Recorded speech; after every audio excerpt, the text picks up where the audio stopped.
Welcome, Cameron Buck from Kalamazoo Regional Education Service Agency. Is that correct? That's right. Yeah. Thanks, All Tom. right. Thank you. Uh, we want to talk to you today about all the great things that you're doing for education. Let's start out with what does the Kalamazoo RESA do? Well, that's a good question. The RESA or other places, they're called intermediate school districts or ISDs. There's 56 ISDs or RESAs in Michigan. They were established in 1962, and I'll try to simplify to best as possible of what a RESA or an ISD does. We are a service agency for the local school districts in our county. ISD or RESA boundaries don't always follow county lines. There's 83 counties in Michigan and only 56 ISDs or RESAs. But really, there's four main things that most RESAs or ISDs do, and that's provide special education programming, career and tech ed programming, Head Start and early childhood, and kind of the instructional support side of things. And we do that for economies of scale and where it makes sense, because not every local district could provide programming like that on this level. So it makes sense for one agency, central agency, to do that for the districts in the county, and that's what ISDs do. So very close partnerships with our local districts. Here in Kalamazoo County, we have nine public schools, local districts, and we also serve public school academies. So Kalamazoo County, we have about roughly 35,000 students K-12 in our local districts, and we'd like to say, we offer cradle to career services. So we touch those students and families, all of those students. And our Kalamazoo RESA mission is to transform lives by inspiring educational excellence. And like I said, through those cradle to career services and support. Now, I checked out your bio a little bit. You're involved in the career technical education as far as K-RESA is concerned. You've been working here for several years, and you've always been in career technical since you got out of college, right? I started my career. I'm a Kalamazoo alum, a graduate of Western Michigan University that we have right here in Kalamazoo. And I started my career in education as a seventh grade science teacher. Yeah. I taught middle school for a couple years, and if anybody's listening that's taught middle school, they know that's quite a treat. Seventh grade. So much respect to all those teachers out there. And then I kind of just fell my way into career and tech ed. I didn't know that much about it. I know in high school, you heard bits and pieces of it. And it's changed so much in the past 25 years, from going from vocational ed and the certain stigmas that followed us then. So yeah, for the past 15 years, I've been in career tech ed in different roles, from technology integration specialist, a curriculum director, to assistant principal and program administrator, and now here with K-RESA as executive director of CTE. Great. Okay, so I don't know if would you be a STEM educator in middle school now if you were a science teacher? That's right. Yeah. I'd definitely fall under that category. And science was a fun topic to teach for middle school. I enjoyed it. All right. Well, tell me a little bit about the rest of your team there at K-RESA that are working with you. We're pretty fortunate here, Tom. We've got a full team that operates under an umbrella that we call career and talent development. We've got like I said, a dedicated staff that we kind of have 3 lanes of service under career and talent development.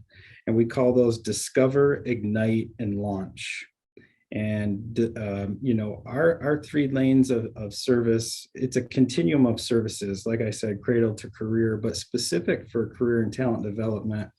Our discover our discover team, it has our executive director Paige Daniels, and that lane encompasses career awareness and exploration, work-based learning, and our youth opportunities unlimited program.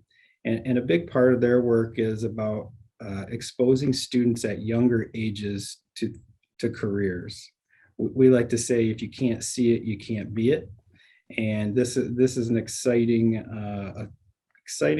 program for us of services to help students at younger ages. That middle lane, ignite, that's the area that I'm fortunate to lead. That's where students take their skills that they've learned at younger ages and refine them and build upon them with formal coursework like CTE courses. We have education for the arts programs that are arts enrichment programs, and then also our early middle college. And then our last lane is called launch. We have executive director Sarah Mansberger that leads that work. And she would best describe that lane as first jobs and fresh starts. So it's kind of the launching point out into the world of work and community. And KRESA is fairly unique because we also are the operating agency for some of our Michigan Works programs. So Okay. yeah, that's a continuum of our career and talent development team, Discover, Ignite, Launch. Let's get into a little bit about. I saw a research paper that you put together with Up John Foundation and the University of Michigan, Yeah. which talked about what the demographics are and the needs are and the types of industries in the area. Tell me a little bit about that. Yeah. So our work around CTE and redesign goes all the way back to 2017. We're in our current career tech ed model in our county is what we call a decentralized consortium model, meaning our programs are in about 20 different locations all over the county. They're in high schools, they're at our community college, they're in business and industry. And as part of our continuous improvement process, we started to really dig into the data to see what enrollment trends we were seeing, who was taking our courses, and we quickly found out that this decentralized model is pretty inequitable in many ways. Students aren't traveling around to take courses in different schools. Our transportation system is rather inefficient. That kind of started our process with student panels and steering committees to say, we can do better. And our superintendents of all the local districts kind of started that conversation of let's look at how do we redesign this system. It became apparent that a centrally located career center that could house the majority of our programs in one spot that was central in the county would be a good solution to alleviate some of the problems we were experiencing. And that's where we partnered with the Upjohn Institute for Employment Research and then University of Michigan, their youth policy lab, to conduct some pretty intensive labor market studies to help us determine when this career center is open, what CTE programs do we want to house in the career center? And what those labor market studies helped us to do was really develop a rubric and a scoring mechanism to say, we want these programs that are going to be housed in the career center to meet a threshold for 3 different things. What is well paying in our county? What has anticipated job growth in our county? And what has an annual amount of job openings that could sustain how many students graduate from our CTE programs? And from that work, we were able to produce a list of recommended courses, career and tech ed courses that met the threshold and the criteria for all 3 of those, so that we know when students go through these programs and leave, that they're going to have opportunities for well-paying, in-demand jobs right here in Kalamazoo County. Okay. Any surprises for you when you got that research done? Uh, You know, there were a few surprises. There's programs that we are currently operating that when we open the Career Center in a few years, um, that we won't continue to operate because they aren't meeting that threshold. I would say, my colleagues in Career Tech Ed would say that a lot of what has driven our programming in the past has been student interest and enrollment. And we have student interest and enrollment in a lot of programs, but to tie so closely with our labor market information is fairly new. So we are finding ourselves that we won't continue to operate some programs, even if they're high interest, maybe with students, but don't lead to well-paying occupations in our county. So really what came out of that is a strong need in Kalamazoo County. We have a very strong manufacturing base. We also have we're blessed to have some fairly large manufacturing companies here that are good partners. right. We Yeah. have a booming construction pathway, healthcare, and information technology. So those are four big pathways that we will develop some robust programming around, and then some unique ones that currently aren't state approved CTE programs that we're gonna create and pilot and work with our state to maybe get these added to the list of state approved CTE programs in areas like supply chain management and design. West Michigan is kind of a hotbed for designers. We have some very we have quite a few employers in the area that employ designers. So we're working with those folks to help us determine what a curriculum in design looks like. Is it industrial design, commercial design, product design? So those are two areas that came out that are going to be fairly new for us. All right. Yeah, great. I know that, in years gone by, Kalamazoo was big manufacturing halfway between Chicago and Detroit. Um, Mhm. as I looked over that research myself, I was happy to see manufacturing at the top of the list. So, Yeah. uh, and as we're going to industry 4.0 and advanced manufacturing kind of things, I think there's room for a lot of things to happen that are good.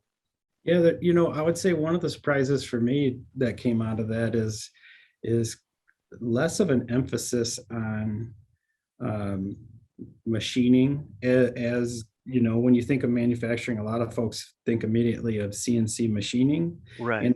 and this switch from a person standing at a mill and operating it to this mechatronics side of things, this combination of mechanical engineering and electronics, and um, the maintenance and the robotics and the PLCs and the hydraulics and the pneumatics, and those things of more of maintenance, manufacturing maintenance techs Mhm. instead of the person standing at a machine, doing grinding, lathing, etc. So that's one of the things that came out in our studies, and that is being reaffirmed by our manufacturing partners. Now, I know that you've been working on this all the time. You constantly work with industry to develop things. And how long did it take for you to get this research together, everybody together? And how can somebody around the country in a similar position go about initiating this kind of a thing as well? Yeah, that's a good question.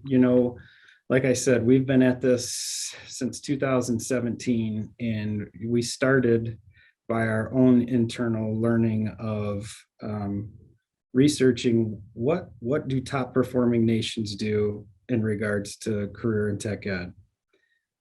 And we quickly realized that one of the key aspects of top performing nations is that they center the employer voice in the decision making. It's not our superintendents, our principals, and us sitting around the table and deciding what educational programs we're going to offer. It's having employers in the room from day one. And we were extremely intentional about that when we started with steering committees and any type of focus groups. I would say, our CTE programs have advisory committees. Each one's required to have an advisory committee that has to meet, minimally of 2 times per year. That was a great starting point for us to incorporate those folks from the advisory committees into our redesign process. Every part and step of our process was built with them in the room. And I don't think, if you don't start with that mindset from day one, it's going to be a lot harder to bring them into the room afterwards, because now we have the support and the buy-in from our industry folks that have been along every step of the way to know that they can see their voice in our design plans, whether it be our curriculum, whether it be our facility designs. They can see themselves in that. So we're pretty fortunate, but I would say it's start early and bring them in often. And their motivation is based on a need for skilled workers. Sure. Okay. Sure. So, yeah. well, now when you started this, as we'll segue into the next thing and talk about what you're building there, when you started this project, you didn't know you were going to get a donation to build a building and put together a big program, right? Right. Yeah. So we started. We started the redesign in 2017, and we worked on whether or not it would look like the community would support a career tech ed millage.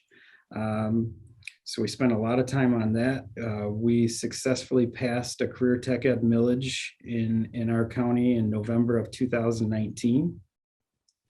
But we knew based on millage changes and laws that the amount generated from an annual millage based on property tax values would not in itself help us build a world-class facility like we wanted to. That millage is an operational millage. That's what we use to right out of the gate to hire our career awareness and exploration teams to start working in the local districts. You don't need a career center for that. So we started with that. But right at that same time, we formed a partnership with our economic development corporation in Kalamazoo County, which is called Southwest Michigan First. And we formed what we call the public-private partnership. They are our hand-in-hand partners to help us connect with the business community and to lead the efforts of this public-private partnership, which you mentioned just recently resulted in the announcement of a gift of $100 million for capital projects for us, and also the gift of land for us to build the career center on. So our partnership with the economic developers was key in that partnership, in that development. Now, the first Southwest Michigan First is like a chamber of commerce. Is that correct? I would say, yeah. If you look at their site and what they do, they're more. I would say they're more than that. They work on attracting the talent to our community, retaining talent, and they work in more than just Kalamazoo County. But they self-described economic developers, and like I said, our partnership with them for that public-private partnership was critical. Okay, now were they there at the beginning as well when you were doing this, or were there other industry people that were part of your board and then came together? Both. They were there. They were there as well. Their board is obviously made up of a lot of the same industry folks in our county. So folks from Southwest Michigan First were part of our steering committees, as well as representation from all many of our sectors of business and industry. Okay, so now we're on our way. Everything's in place. I drove down by I-94 and there's space to build. Yeah, You've got an architect in place. You've got everybody ready to start moving, right? yeah, we're, the the last 6 months have been whirlwind. Okay. We've got, like I said, the announcement of the donation and the land and the hiring of our architectural firm. And now we've just wrapped up our design sessions with our architectural firm, and also again our business partners, community partners, educators, students. We had 13 students in these design sessions that helped to give us input about what they want a building to feel like. We've been doing benchmarking tours. We've traveled around, obviously, our state of Michigan and looking at career tech ed centers. We've spent some time in Ohio. We've been to Arizona and Colorado, and we've taken some stakeholders with us to some of these visits. Okay. So yeah, we're pretty excited. You can see behind me the big poster board up there. What that was from one of our design days with our teams, and the area that's shaded in black there is a representation of the space that we were gifted in we had 6 different design teams in that session, and everybody was given little blocks that were to scale of an auto tech lab, an ag science lab, a mechatronics lab, and we were all kind of tasked with how do we put these together, and how do you provide common space in the building for students, and so that was a pretty fun exercise. Yeah. Now are there programs set up in the different high schools that now will take place here in a couple of years, or is that the way it's working? Yeah, that's the goal. So like I said, we're in a decentralized model right now where the majority of all of our programs are spread out. And the goal with this is to bring as many of those programs under one roof as possible. The biggest thing that we hear from students about barriers to participation in our county is transportation. Being spread out in so many different locations. Students, they get on a bus from their home school, they go to a bus hub, they get off that bus, they get on another bus, it goes out to their site. They're spending a significant amount of time in transportation and not the program. So one of the things that we're excited about is that this gift of land is in the center of our county. Districts can bus there and back. But also just the amount of resources and support that we can provide to students under one roof and one facility, that we're pretty happy about. Okay, now will you be also, you'll be working with the high schools in the area as a program for CTE? Correct. Yep. And is there going to be and I know you work with Kalamazoo Valley Community College and Western Michigan University as well. Yeah. Any workforce development plans, perhaps adult education type of thing? Yeah, you bring up a great point. When we've been designing this, we've got some really key design principles that we know we want this to be. We want it to be welcoming, safe, inclusive, and a representation of our county. Those are the key core values. Kalamazoo is a very unique town. We have, we're kind of a representation of the whole country all in one county. We have urban, rural, so we have a very diverse county, and we want to make sure that that's reflected in our student population in the building as well. So those are some key design principles. The other thing that we are being intentional about is what we're calling a never go dark theme, meaning when the school day is over at 2:30 and somebody drives by that building on I-94, like you said, they better not see the lights off at 2:30. We're designing this with the feel of a community center for things like you just said, adult ed? Do we do 2 generation programming, and parents can come back with their students at night for things like that? How do we use it during the summer for camps for middle schoolers? And we're designing spaces in there for employers to come in and use the equipment to train their staff on as well. So um, this is, yeah, it might be called a career center, but really we want it to have a community center feel. It's supported by the community through the operational millage, and we want the community to have access to it. All right, so it's just a matter of when it gets ready to go. That's right. Is there anything that, well, you're working every day to keep it going. Is there anything you're uh, focused on now? You're stuck that we can help get you? you know, the I would say one of the things that obviously a building, a new building doesn't change perception. It doesn't change stigma. It might help with enrollment just because it's a new building, but we are working hard in this time leading up to when the career center is open to work with as many influencers that we can, parents, guardians, teachers, counselors, principals, everybody we can in the county to help change the narrative and change the dynamic and the possible stigma that CTE has once had. One of the things that we often say when we're out and about in the community is you hear a lot of times places will talk about college and career ready.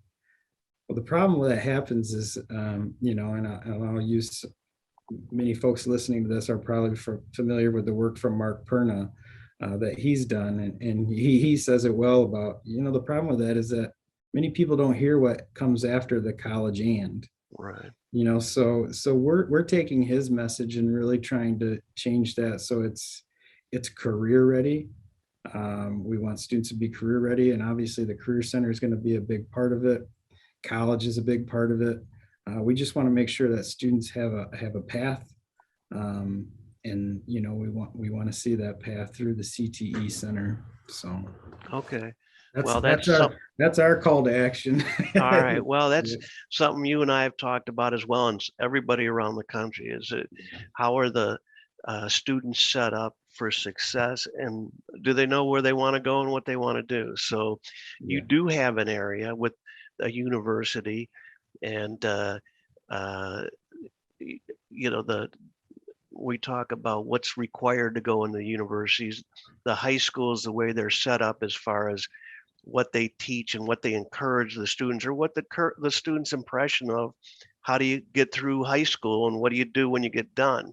Yeah. So we work around the country with different people and try to get industry into the high schools and talk to the parents and say, uh, look, you can learn uh, career and technical education and still go to college. You can take it at Western Michigan University, I guess. What they've got a great program in engineering and technical education as well. So uh, those are the things that we try to, we go to conferences to talk about, but we need to get more out to the parents and the students to let them know that here are the opportunities in manufacturing, for instance. Uh, you've got 20 top 1,000 companies in the Kalamazoo area, and what are their needs? I mean, if there was one job, what's the most sought after job right now in that area? Well, I don't know if I could say what the number one job is. I would say it's going to fall within construction, manufacturing, or healthcare for Okay. sure.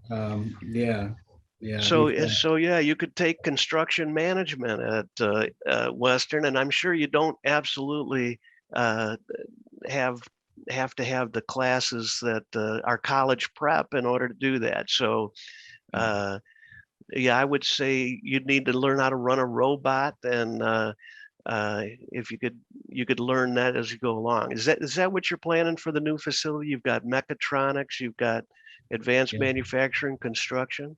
Yeah, we've got a list of recommended courses that came through our steering committee work in multiple different career pathways. We will have our plan is to have programs that represent ag, food, natural resources, architecture and construction, energy, health science, hospitality and tourism, information technology, law, manufacturing and STEM, transportation, and then those two new ones I talked about earlier, supply chain and design. So um, we know, obviously manufacturing, healthcare, construction, IT are big ones for us, but there's, you heard multiple other ones that also lead to well-paying in-demand jobs in our county as well. Right. Do those industry people uh, that you're talking to that are on your stakeholders on the board, uh, do they get involved with the school districts as well? Are they able to connect with them, or is there a gap? Yeah, I mean, obviously, career tech ed, we're pretty, that's kind of our bread and butter is our business and industry, teaching hands-on technical skills aligned to certifications or credentials that lead to employment. So I would say we have an advantage when it comes to the conversation with our business and industry folks and the partnerships we have. That's not to say that many of the folks that we work with also work with our local districts in different capacities. Um, but yeah, I think we help bridge that conversation and that gap. If there is a gap with a local district between business and industry, and um, I'd like to think that we're kind of a best practice in how to connect, business and industry to education and make that relevancy connection. Okay, one of the other things we talked about was educator shortage. How are Mm. we doing as far as that is concerned? Um, we're struggling, Okay. we struggle. I don't know the statistics off the top of my head if CTE teachers are, I mean, obviously that's a critical shortage area. So, we're doing things, we have a teacher education program. We're looking to expand that. It's not going to be located in the career center because we don't want to have just one section of it. We want to have 9 sections of it in each local district. So some of our districts are starting, clubs at younger ages for students to get them interested in the career as well. Um, but a lot of it comes about, through our work and how do we model that and how do we talk about education. Um, so definitely a shortage area that ranks right up there with with all the other ones that we hear from folks every Well, day. glad to hear that you've got some great things going, and we're going to try to have some conversations around the country about uh, advocating for CTE to be more part of the education system and a logical way to go through uh, the education system. Yeah, So you're doing some great things, and we're going to keep in touch and keep your progress going. I'm sure you're going to break ground. It's going to take a little while to get up going, but we're looking forward to seeing that. If we can help you in any way, let us know. yeah, I look forward to it, and I hope to connect with some folks that are on here and watching. And if you have questions, feel free to reach out about our process. It's been a long process, and we've learned a lot through the way. And if I can help anybody else, I'd love to. And I'd say fall of 2024, start to schedule your tours of a world-class career and tech ed center and get your designs, because we want folks to build off of our research and designs and, help build those next centers too. That's great. I'm sure that as you went around the country looking for ideas, uh, people will be coming to see you as well. Yeah, So, yeah. keep up the good work, and we'll keep an eye on you. Uh, any other words of wisdom you'd like to give the audience before we leave? You know, we use we use an old African proverb a lot. And it says, if you want to go fast, go alone. If you want to go far, go together. And that's been a key principle for us, especially with including our employers and our community and our local districts.